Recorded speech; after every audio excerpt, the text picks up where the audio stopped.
Muy buenas tardes. Con una amplia disculpa del abogado general, una encomienda institucional de última hora le impide estar entre nosotros. Eso se debe que este servidor de ustedes se encuentre en esta mesa y en este asiento, y trataré de ser fiel a la regla de oro de todo moderador, que es la de moderar al moderador. Y además tenemos el tiempo ya muy encima. Entonces, como ya se habló hace un rato, no tendremos sesión de preguntas y respuestas. Como ustedes saben, dentro de esta temática de la gobernanza, que todo lo cruza, lo transversaliza, le toca el turno a la mesa número 8 y dentro de ella al derecho penal. Aquí tenemos afortunadamente a dos pilares, a dos símbolos altamente conocidos y reconocidos en las diferentes vertientes de la profesión jurídica, tanto en el sector público, tanto como en el foro, en la investigación, en la docencia, en la autoría de las vertientes bibliográfica y hemerográfica. Tenemos a don Sergio García Ramírez y al doctor Arturo Villarreal Palos.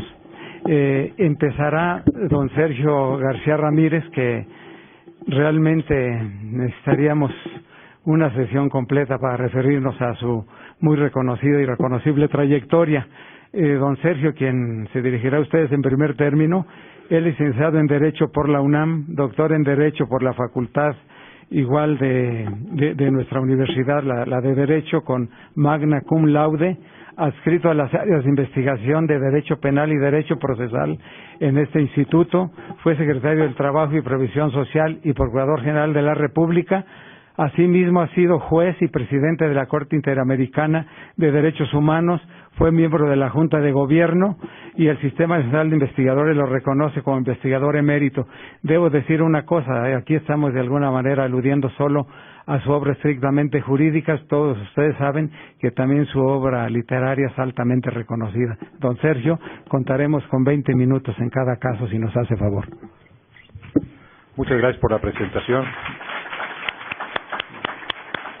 Y muchas gracias por la invitación para participar en este foro. Confieso que preferiría referirme a eso que usted ha llamado la obra literaria. No sé qué sea, y no tanto a la obra jurídica, pero mi compromiso es aludir a los temas de este coloquio y particularmente a sus implicaciones en el orden penal. Estamos ante una cuestión, ante un tema que preocupa y ocupa crecientemente, sobre todo en la medida en que México se inserta a tambor batiente en la comunidad universal, en la comunidad internacional y en las áreas regionales de esa comunidad. Lo estamos haciendo con una gran prisa y con una gran deliberación.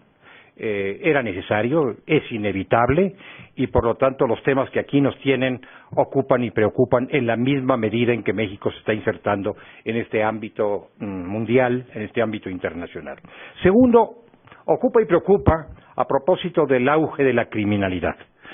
Todos habíamos leído muchas cosas, particularmente los hombres y las mujeres de mi generación, acerca del desarrollo de la criminalidad, de su fenomenología, pero no imaginábamos siquiera que la criminalidad iba a tener el auge que está teniendo, las características que ahora muestra, y que nos insertan también en un mundo nuevo que no es solamente el mundo doméstico al que estábamos acostumbrados y del que formamos parte, sino un mundo mucho más vasto y extenso.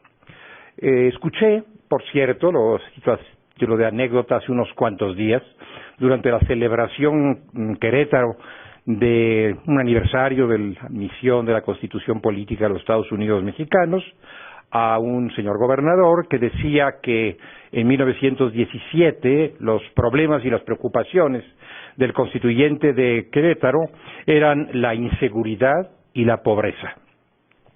Y acto seguido agregó que en este año, que ya no es 1917, sino casi un siglo después, los temas fundamentales de la sociedad mexicana son la inseguridad y la pobreza. Muy grave para una nación que ha trabajado durante un siglo tratando de abatir la inseguridad y la pobreza, pero a decir verdad, esta inseguridad, la que presenciamos ahora, es una totalmente distinta de la que enfrentaban nuestros padres o nuestros abuelos o los bisabuelos de ustedes en 1917. Aquella era una inseguridad de otro corte, en un mundo en revolución, en un mundo en contienda civil. Este no es para nosotros, al menos, un mundo en contienda civil, en revolución, y sin embargo enfrentamos un grado de inseguridad que nos ocupa y preocupa profundamente. En tercer término, también inquieta el tema en virtud de la crisis en la seguridad pública. Hablamos de crisis en la seguridad pública o de inseguridad pública, pero en realidad nos estamos queriendo referir más bien a la inseguridad privada, a la nuestra, a la individual, a la particular, porque somos nosotros las víctimas dentro del gran contorno, dentro del gran contexto de esta inseguridad que puede venir de muchas fuentes, pero que finalmente nos afecta de manera constante y profunda. Y por último diría yo que ocupa y preocupa a propósito de la crisis de las instituciones llamadas a dar seguridad, a dar paz, a dar cobijo, a orientar nuestra conducta y a generar tranquilidad. Y no me refiero solamente a las instituciones públicas, oficiales, policíacas o a las Fuerzas Armadas. Me refiero a la crisis en todas las instituciones que hasta un día de ayer no muy distante, un ayer muy cercano, contribuyeron al control general de la conducta, contribuyeron a nuestra paz y seguridad, le hace familias, escuelas, partidos, iglesias, trabajo, y que actualmente replegadas ya no son los agentes formidables que alguna vez fueron de la seguridad. Todo esto se encuentra en crisis. Por ello y por mucho más, yo celebro, doctor Serra de la Garza, la feliz iniciativa del Instituto de Investigaciones Jurídicas, de su director y de usted en lo personal, de habernos convocado a este foro de reflexión. Aunque debamos reflexionar de manera muy concisa, de manera muy abreviada, pero finalmente nos unimos en un ejercicio de reflexión sobre un tema mayor de nuestra vida. Antes de ahora, en algunos otros espacios, hemos traído a colación también los temas de la globalidad, del derecho penal, de la criminalidad, y esto es muestra de que existe una preocupación creciente y cada vez más informada, documentada, mejor expresada acerca de estos temas. Yo quisiera mencionar como botones de muestra simplemente de la última década 2 o 3 casos, 2 o 3 ejemplos en que hemos atendido a este tema y nos ha preocupado algo que ahora nos preocupa profundamente y que está en el acervo de preguntas que nos ha trasladado el doctor Serra de la Garza y que seguramente han sido materia de inquietud por parte de muchos compatriotas.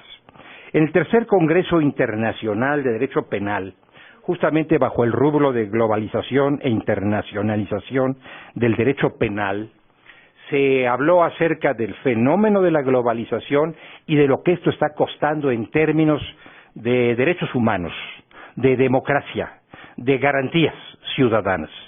Hubo veces en que el doctor Diego Valadez, con otros colegas, organizó un foro para hablar de justicia y seguridad en democracia.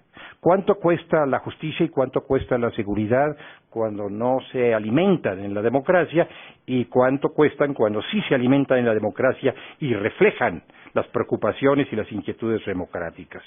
En aquel otro evento, en este tercer Congreso Internacional del año 2003, a una década de distancia, el relator general, el sufrido relator general, supongo que habrá un sufrido relator general también para este coloquio, bueno, el de aquel entonces, que fue Rodolfo Félix Cárdenas, un abogado talentoso, resumió de esta manera, y paso a leerla muy brevemente.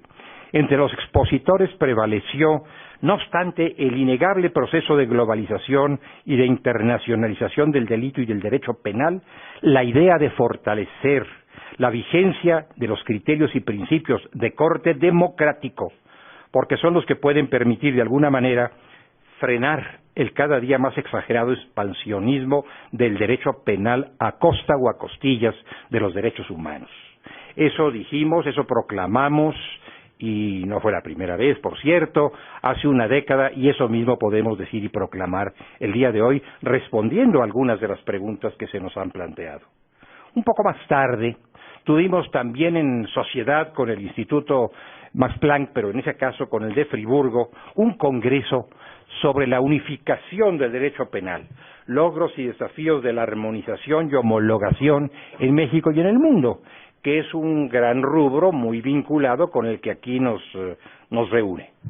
Muchos juristas, criminólogos, politólogos participaron en esa deliberación y de entre ellos yo quisiera destacar las reflexiones de una persona por quien siento particular aprecio por su carácter de gran jurista demócrata y de participante en los procesos de globalización relativa del sistema penal que se están dando en Europa, en los cuales ha intervenido como asesora en el régimen del Corpus Juris, del llamado Corpus Juris europeo en materia penal y procesal penal.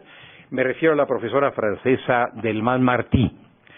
Dijo entonces, preguntando doña Mireille Delmas, lo siguiente: ¿cómo hacer para que el funcionamiento de la globalización y en ella del derecho penal sea correcto? No vamos a discutir si debe haber o no debe haber una globalización. La está habiendo. Es un fenómeno incontenible. Estamos inmersos en ella. Podemos moderar algunas de sus expresiones, pero no podemos evitarla, no podemos retraerla como a veces algunos quisieran. Entonces, ¿cómo hacer para que su funcionamiento sea el correcto?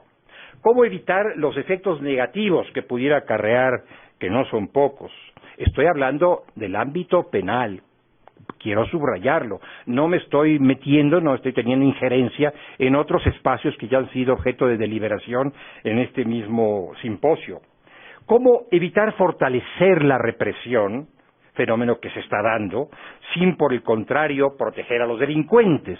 Sería un precio demasiado elevado, tutelar a los delincuentes como precio para no fortalecer tanto la represión, y cómo evitar la desorganización de los sistemas actuales. Eso se dijo también en México y en un coloquio universitario con el coauspicio de la misma institución que aquí nos convoca, el Instituto Max Planck. Y hace unos cuantos días prácticamente, en este mismo Instituto de Investigaciones Jurídicas, tuvimos unas 14ª jornadas sobre justicia penal, en las cuales analizamos el impacto del sistema interamericano de derechos humanos sobre la justicia penal en México y en América en general, particularmente en la América marciana, en la América latina. Ante los temas, claro, de la globalización del crimen, surgen los temas de la reacción igualmente global del sistema de derechos humanos. El doctor Cerda ha planteado una serie, nos ha planteado a quienes estamos participando, una serie de temas guía, y ha puesto sobre la mesa algunos trabajos luminosos que contribuyen a esclarecer muchas de las cuestiones que estamos analizando. Qué bueno que los constitucionalistas, distinguidos constitucionalistas, pongan su mirada en el derecho penal, porque esto además autoriza a los penalistas a poner la mirada en el derecho constitucional, en reciprocidad, y a preguntarnos si el derecho constitucional que nos estamos dando contribuye, desde la perspectiva del penalista o del criminólogo, a moderar el fenómeno de la inseguridad y a corregir las desviaciones de la justicia penal. Pero ese no es mi tema. Seguramente piensan los colegas constitucionalistas con Mariano Otero, nuestro antiguo jurista, nuestro antiguo politólogo, que la legislación criminal, lo dijo él, no lo digo yo, es a la vez el fundamento y la prueba de las instituciones sociales.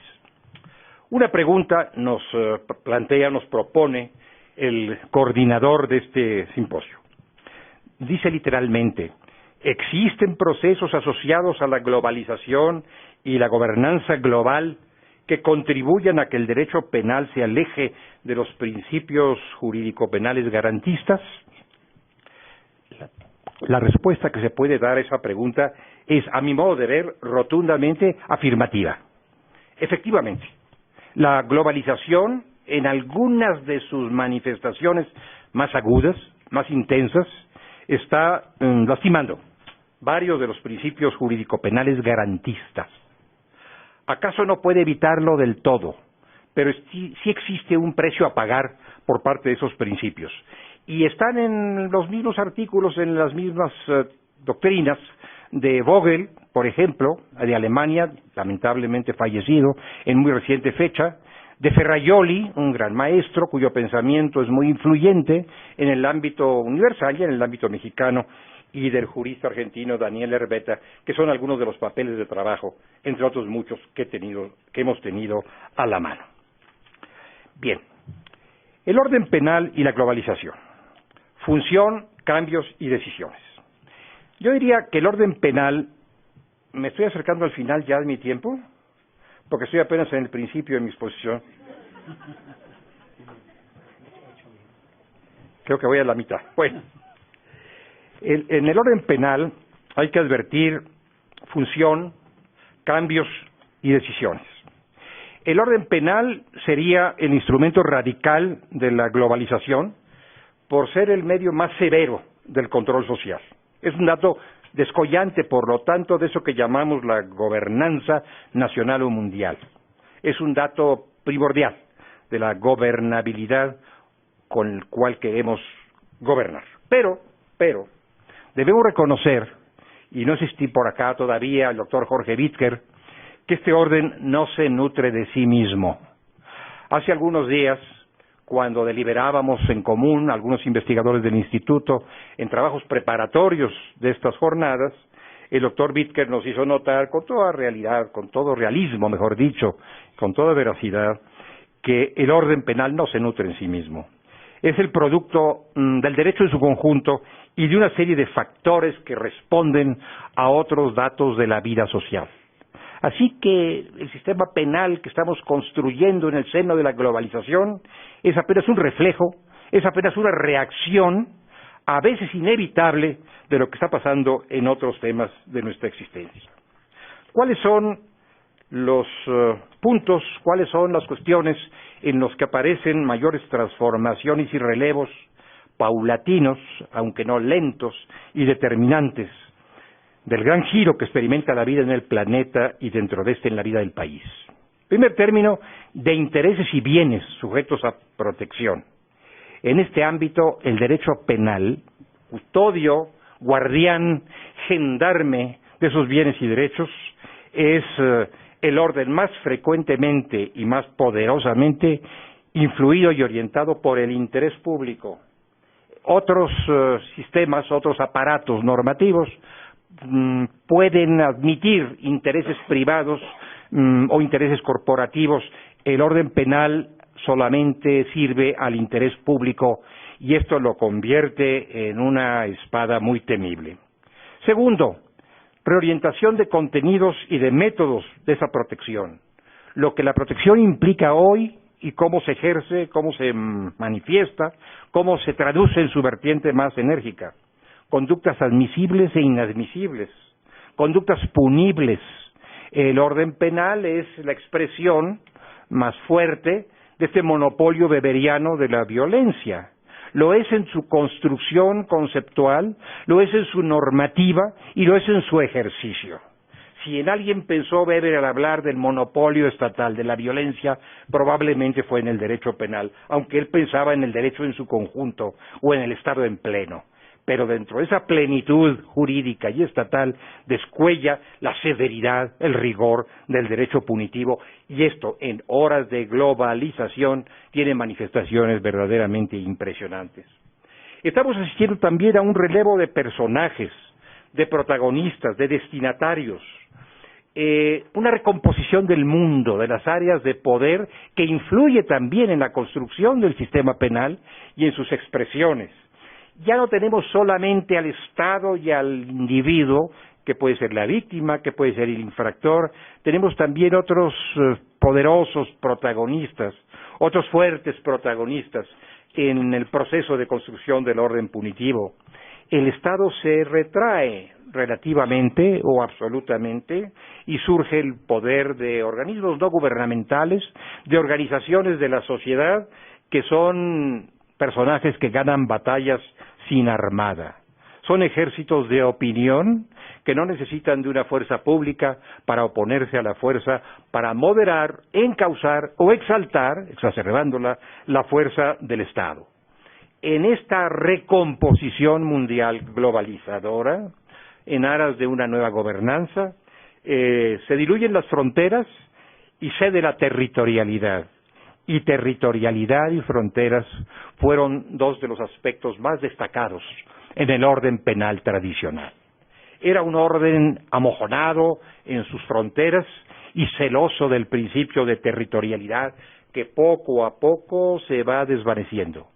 Se va desvaneciendo a escala universal y se va desvaneciendo a escala regional. Yo mencionaría el ejemplo, y aquí hay varios distinguidos colegas europeos que seguramente apreciarán mi comentario. Yo mencionaría el ejemplo de Europa. Están los trabajos, por ejemplo, de Bebel, describiendo lo que está pasando en Europa y la necesidad de una, llamémosla así, con una licencia de lenguaje, globalización regional específica para proteger modelos de vida, bienes e intereses específicamente europeos, trascendiendo de las fronteras de los estados nacionales, ya no de la región, de la comarca europea, sino de los estados nacionales, para construir un nuevo sistema penal de corte europeo, que tiene que ver con delitos, que tiene que ver con penas, que tiene que ver con colaboración entre las grandes potencias. Ayer, en la inauguración de este coloquio, el señor rector Narro, rector de la universidad, se refirió a un fantasma denunciado en 1847, que recorría el mundo. Bueno, en 1847, completo la cita, ese fantasma era el comunismo. Y la denuncia se hizo en un libro precioso, el Manifiesto Comunista de Marx y Engels. Ahora, dijo el propio Narro, existe otro fantasma, o existen otros fantasmas que están cabalgando sobre el mundo, que están cabalgando, saltando sobre las fronteras y que amenazan nuestra paz y nuestra seguridad. Esos fantasmas se pueden resumir, para los efectos de esta charla, en la criminalidad. El crimen ha trascendido fronteras, y al trascender el crimen en las fronteras, los sistemas penales que luchan contra el crimen también las trascienden. La fenomenología criminal ha cambiado. Las predicciones de los viejos criminólogos, del antiguo profesor Nicéforo un siglo atrás, son realidades hoy día.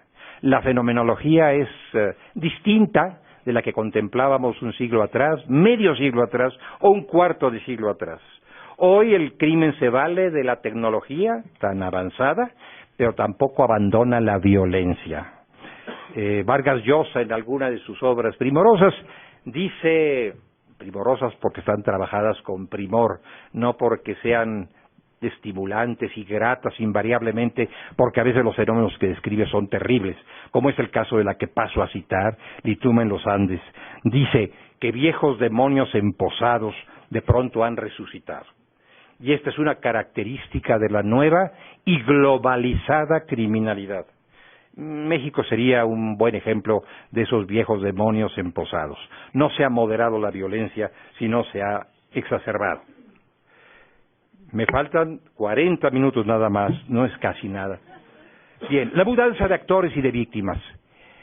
El crimen fue un conflicto intuito personae. Estoy exagerando, por supuesto, pero no demasiado. Si uno piensa en el crimen primigenio, en el de Caín y Abel, bueno, fue un crimen intuito personae por razones muy específicas. Esto no es más así. Se ha desbordado totalmente. La criminalidad activa es universal, la criminalidad pasiva es también universal. Hay grandes grupos criminales, grandes poderes criminales. Vuelvo a citar a Ferrajoli. Ferrajoli dice que los más amenazantes factores de la criminalidad son los que él describe bajo el rubro de la criminalidad del poder, en la cual figuran tres expresiones por lo menos mancomunadas, asociadas, comunicadas a través de venas conductoras en una alianza muy inquietante. Los poderes criminales que todos conocemos, entendemos, miramos, terrorismo, en México no, por fortuna, mafias, en México sí, por desgracia, poderes económicos, donde quiera, y poderes públicos. Si estos dispersos factores de la criminalidad se asocian, ya podemos suponer lo que pasa en un mundo globalizado. mundo globalizado también para las víctimas, que son la clientela del crimen. Se ha transitado aquí, victimando, del individuo a la humanidad. La humanidad es el nuevo personaje del derecho penal, dicho sea de paso. Cuando se construye el derecho penal internacional, se construye o gira sobre el concepto de humanidad, humanidad como víctima. No era esta la idea de víctima que tenía el penalista hace 100 o 200 años.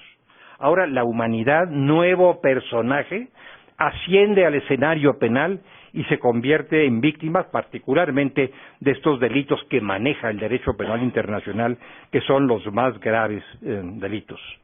Y trabajando sobre estos conceptos vamos desarrollando nuevas figuras o vamos dándole nuevo sentido, nuevo perfil a viejas figuras, quizá mejor esto último que lo primero, como por ejemplo al sujeto que llamamos el enemigo.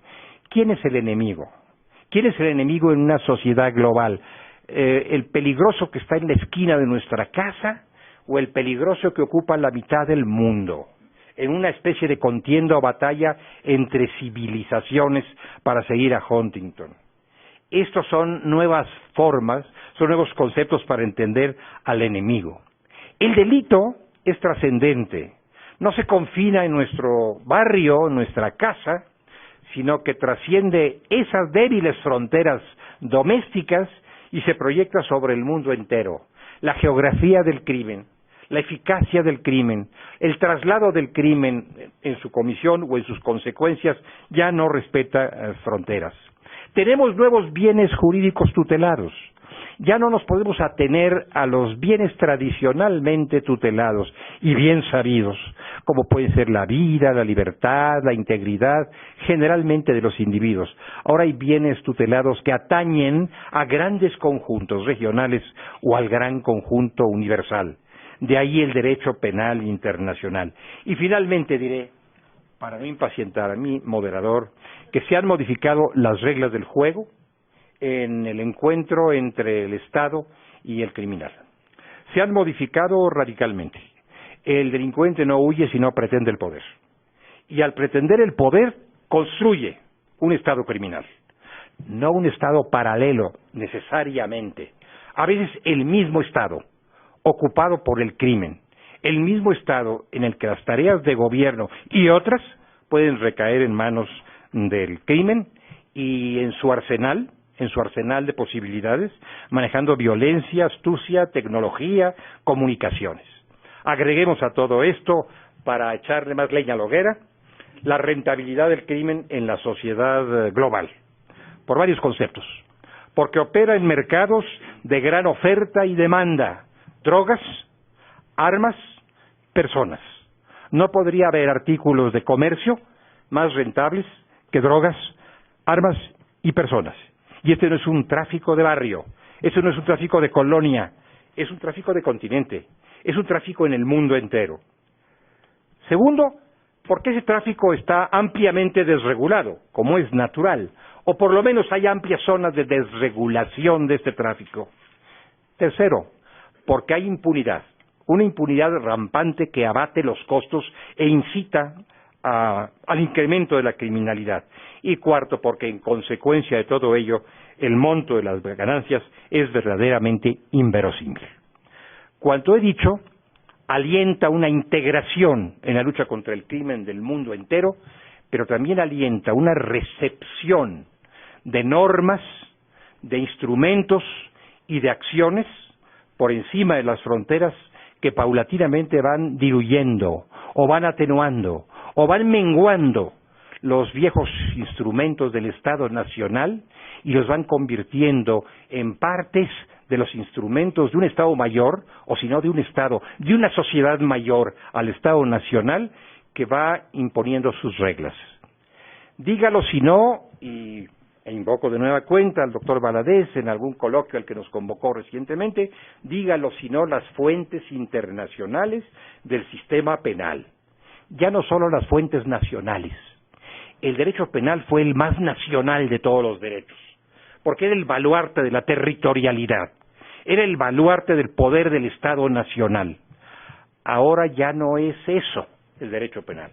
Ahora se nutre de fuentes internacionales que nos dicen, y a veces para bien, no quiero decir que siempre para mal, a veces para bien, cómo tipificar conductas y qué conductas tipificar. El sistema creciente de los derechos humanos, la lucha contra el terrorismo, la persecución de un medio ambiente más sano, va generando un derecho penal y unos instrumentos penales que ya no son nacionales, que son regionales o que son globales, y va generando también enlaces entre los estados y sistemas de persecución que tampoco son nacionales, sino que son regionales y que son globales. Vuelvo a citar como punto de referencia, aunque estemos a una gran distancia de haber llegado a ese caso, pero vuelvo a citar el ejemplo, el magnífico ejemplo por lo demás, en muchos extremos de Europa.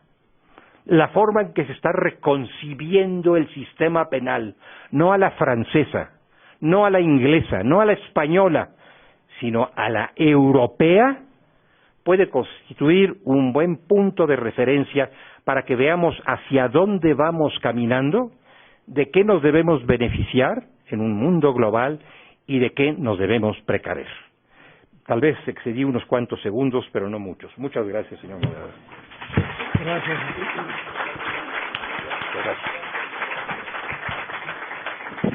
Gracias a usted, don Sergio. Además de ser una actividad que no le corresponde al moderador, está prevista la cuestión que corresponde a la relatoría en la mesa, si es que alguien eso ya lo hizo, y pues simple y sencillamente reconocer como siempre la altura de lo que don Sergio hace, expone y propone. Ahora pasamos a la intervención del doctor Arturo Villarreal Palos. El licenciado, Arturo es licenciado en Derecho y maestro en Derecho Penal por la Universidad de Guadalajara, la muy querida UDG, doctor en Derecho por la Universidad Autónoma de México, con mención honorífica, profesor investigador en la Universidad de Guadalajara, precisamente en el Centro Universitario de Ciencias Sociales y Humanidades. Él también tiene una carrera muy reconocible en la gestión pública. Es miembro del Sistema Nacional de Investigadores, con reconocimiento de investigador nacional nivel 1 y cuenta con el perfil deseable PROMEP nivel 3 para profesores de tiempo completo por la Subsecretaría de Educación Superior de la SED Federal. Tiene el uso de la palabra, doctor Villarreal Palos. Gracias. Sí. Sí, muchas gracias. Bueno, primero quiero agradecer al doctor José María Serna de la Garza la amable invitación para asistir a este evento. Me siento muy honrado de volver a esta casa de estudios, donde la que me otorgó mi grado. Y bueno, pues si esto fuera un bimbalete, evidentemente estaría muy desbalanceado. Así que yo agradecerle al auditorio que simule no haberse dado cuenta. Y espero no defraudarlos. El tema que se nos ha sido asignado es el de la gobernanza global y el derecho penal. Partimos aquí de que hay un conjunto de decisiones, acciones que son concomitantes entre el Estado, entidades intergubernamentales, la sociedad civil y la iniciativa privada que de alguna manera impulsan o modelan las decisiones en una determinada dirección. Y adentrados en este proceso, a mí me gustaría explorar algunas de las rutas donde creo que la gobernanza global ha impactado el derecho penal, tanto en un aspecto positivo como negativo. Y son cuatro los aspectos que me gustaría considerar. Un aspecto es las acciones desplegadas para el establecimiento de un sistema procesal penal acusatorio y oral en América Latina. Creo que ese es un punto de la gobernanza global. Otro punto de la gobernanza global es la agenda de las convenciones internacionales como modeladoras del derecho interno. Un tercer aspecto de la gobernanza global, y que tiene que ver con lo que nos decía el doctor García Ramírez de cuánto ha afectado la globalización a los derechos humanos, pues bueno, tiene que ver con el surgimiento y caracterización del derecho penal del enemigo para enfrentar la criminalidad organizada y el terrorismo. Y finalmente, un cuarto aspecto que me gustaría destacar y que también tiene que ver con lo que decía nuestro maestro en relación con el borramiento de las fronteras y la cesión de soberanía en materia penal, pues tiene que ver con el establecimiento de la justicia internacional penal como un fenómeno atípico del derecho internacional público. Y es precisamente atípico porque el derecho internacional público tradicionalmente regula relaciones entre estados o entre estados y organismos internacionales, pero no interviene en la vida interna de los estados ni sanciona a los súbditos o habitantes de un estado. Muy bien, pues centrado en eso, haré unos breves referencias a estos puntos. Quiero señalar algunos aspectos destacados de cada uno de ellos. Y bueno, el primer aspecto de la globalización en materia penal, a mí me parece, no es de orden sustantivo, sino procesal. Se refiere a la introducción paulatina en nuestra región, desde finales de los años 90, del sistema de procedimiento penal acusatorio y oral, en detrimento del viejo sistema predominantemente inquisitorio y escrito, como lo demuestran los casos de Bolivia, Chile, Colombia, Costa Rica, Ecuador, El Salvador, Guatemala, Honduras, Nicaragua, Paraguay, Perú, República Dominicana, Venezuela y las provincias argentinas de Buenos Aires, Córdoba y Rosario. El fracaso del modelo anterior se ha evidenciado de muchas y diversas maneras en América Latina, pero de manera particular por los altos índices de impunidad, la corrupción endémica, la desprotección de las víctimas y las violaciones a los derechos humanos de los acusados. Me parece pues que aquí la agenda de la gobernanza global, particularmente impulsada por agencias y organizaciones estadounidenses, ha sido determinante para este cambio de paradigma que me parece cualitativamente trascendente. México se ha incorporado más bien con tardanza a este modelo. Sabemos que la reforma constitucional de 2008 lo está impulsando y que tenemos hasta el 2016 para terminar y que ahora apenas son 10 estados los que están transitando en este nuevo modelo. Bien, una segunda vertiente de la gobernanza global en el derecho interno de las naciones es el ritmo que marcan las convenciones internacionales. Puedo mencionarles que a fines de 2013 México había suscrito 750 tratados bilaterales y 638 tratados multilaterales, con diversos compromisos para nuestro país. Pero me referiré más detalladamente a los 59 tratados internacionales multilaterales y 6 bilaterales que contienen disposiciones de orden sustantivo penal, los cuales sirven de propósito para darnos un panorama introductorio a esta temática. Cuando aludo al derecho penal sustantivo, me refiero solo a aquellos instrumentos relacionados con el delito y sus consecuencias jurídicas, lo que dejo de lado aquellos que tengan que ver con disposiciones del derecho procesal penal o ejecutivo penal. ¿Qué desprendemos de esta agenda de la gobernanza global? ¿O qué ritmo nos está marcando los tratados internacionales? Bueno, pues básicamente yo podría dividirles cuatro tendencias. Una, aquellas en donde los estados se comprometan a abolir penas, en este caso la pena de muerte. México, bueno, ha suscrito los tratados y ese compromiso está cumplido desde 2005. Pero hay otra agenda. La agenda internacional en materia penal nos obliga a crear delitos en materias tales como genocidio, desaparición forzada de personas, tortura, represión y castigo del crimen de apartheid, sanción y erradicación de la violencia contra la mujer, crímenes de guerra, protección de bienes culturales, tráfico ilícito de estupefacientes y sustancias psicotrópicas,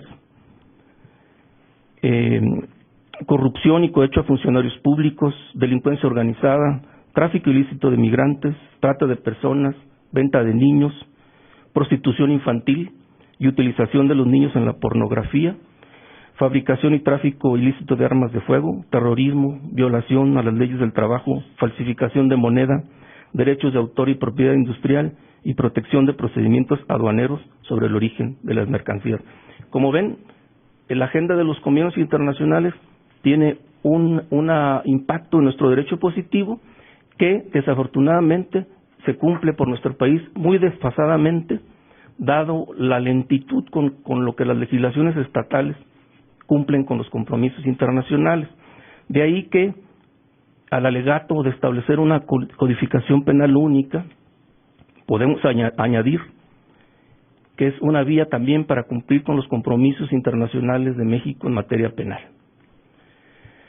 Bien, el tercer punto del que referiré brevemente, pues es el surgimiento del derecho penal del enemigo como reacción ante la criminalidad organizada y el terrorismo.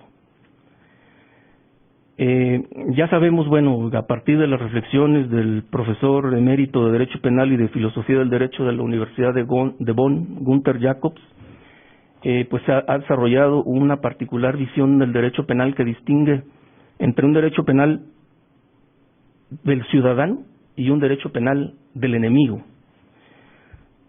que sería para el enemigo restrictivo y de menos garantías, y liberal y amplificador para los delincuentes ciudadanos. Esto ha traído en el plano real características del derecho penal del enemigo y se las voy a decir cuáles son. Son tres. Primero, es un derecho penal de autor, o sea, se pena por lo que se es, en oposición a un derecho penal de acto, o sea, que se pena por lo que se hizo. Otra característica es que adelanta la barrera de punición a los estados previos o preparatorios a la ejecución del delito. Y por tanto, no se espera que el delincuente actúe, sino que es proclive a sancionar la asociación y la conspiración para delinquir. Y finalmente, sanciona a los estados previos como si el delito se hubiera cometido, lo que quiere decir que contempla punibilidades desproporcionadas. Bueno, pues, desde luego nadie es conforme con la existencia de un derecho penal para enemigos. Pues como dice Ferrajoli, la razón jurídica del Estado no conoce enemigos y amigos, sino solo culpables e inocentes. Y bueno, pues nosotros tenemos aquí expresiones en nuestro país. Una de ellas pues es la ley contra la delincuencia organizada, la ley federal contra la delincuencia organizada, pero también la forma en que está redactado la Constitución en materia de arraigo pues se inspira en esta corriente, ¿no? Pero como sea, este derecho penal del enemigo es un derecho en sentido formal, esto es creado por los mecanismos que tiene el Estado para crear las leyes, son leyes expedidas por el Poder Legislativo. Pero ha surgido un derecho penal del enemigo, que ya no es un derecho penal del enemigo, es un no derecho para el enemigo, y que es un derecho que es administrativo o delegado al Poder Ejecutivo, como ha ocurrido en los Estados Unidos de América después de los atentados del 11 de septiembre de 2001. Hay un profesor de Derecho Constitucional de la Universidad de California que se llama John Yoo, que fue uno de los consejeros jurídicos de la presidencia de Bush, y él desarrolló una teoría que se llama la teoría del combatiente ilegal o del combatiente ilegítimo, que permite que a ese combatiente ilegal o combatiente ilegítimo no se le aplique la ley ordinaria, la ley que se aplica en tiempo de paz, pero tampoco permite que se le aplique la ley que aplica en los tiempos de guerra, o sea, los convenios de Ginebra. Entonces esto ha posibilitado que este derecho penal del enemigo, que es un no derecho para el enemigo, cree una categoría de sujetos que están fuera del derecho, y sus consecuencias fundamentales han sido tres: reclusión por tiempo indefinido en bases militares, sobre todo Guantánamo; enjuiciamiento con exclusión de cualquier clase de recurso judicial por comisiones militares nombradas, reguladas y supervisadas por el Poder Ejecutivo, distintas de los tribunales militares legalmente previstos; y sujeción a técnicas de interrogatorio agresivas, entre comillas, o sea, formas más o menos sutiles de tortura, inadmisibles en la investigación criminal. Como vemos, la globalización ha traído también enemigos del derecho, lo que es necesario revertir, me parece, a través de la agenda de los convenios internacionales. Pues, bueno, lo que me queda es hablar del establecimiento de la justicia penal internacional. Me parece que este es un hecho relevante y atípico, ya lo dije, del derecho internacional público, porque por primera vez los estados ceden un pedacito de su soberanía y permiten que un ente supranacional pueda sancionar a los súbditos de un estado.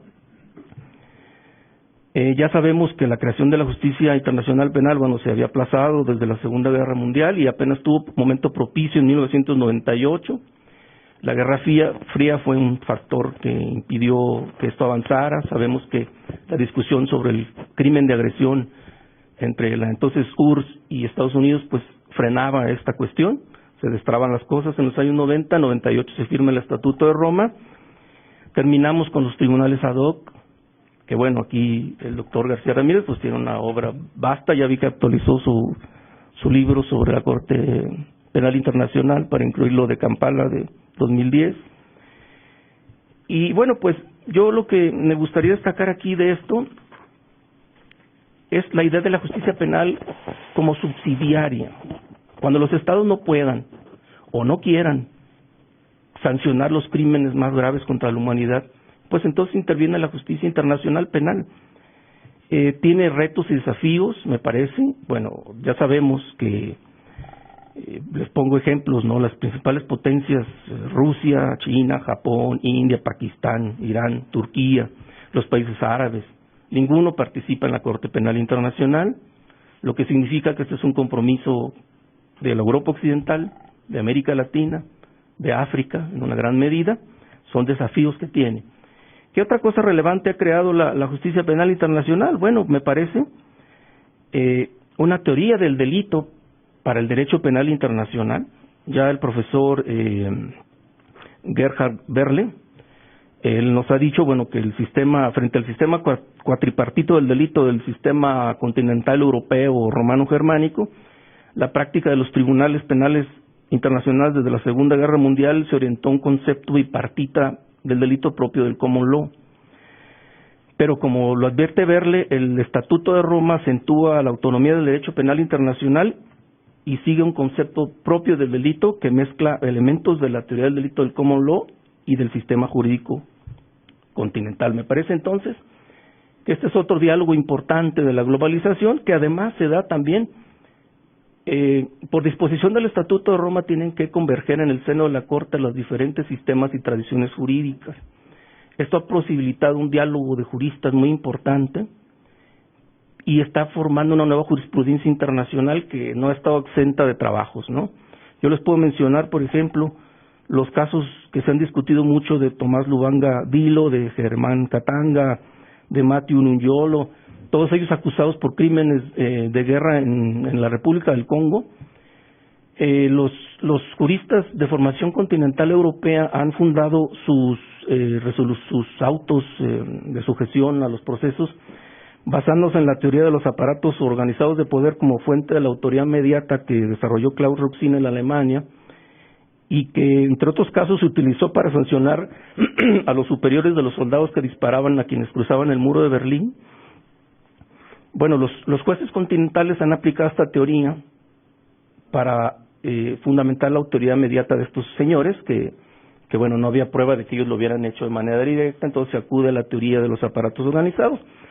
Pero los jueces de formación del common law han sido muy reticentes, por ejemplo el juez Adrian Fulford y la jueza Cristina van den Biager, que es belga ella, han sido muy reticentes a esto. Entonces dentro de la Corte estamos viendo cómo se están dando estos diálogos que me parece serán muy provechosos para el futuro.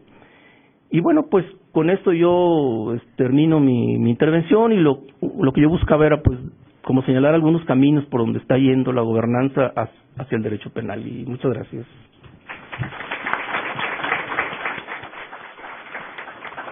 Al contrario, muchas gracias, Arturo. Y como dije, está prevista una relatoría que será infinitamente mejor que la que yo podría hacer. Como señalaba el doctor Serna de la Garza, una disculpa, el tiempo impide recibir preguntas y le suplicaríamos atentamente permanecer en sus lugares, ya que de inmediato dará inicio a la mesa de clausura que, como señalaba ayer el abogado general, es de gran calado. La integran los doctores Héctor Figues Zamudio, Diego Valadez y José María Serna de la Garza. Muchas gracias.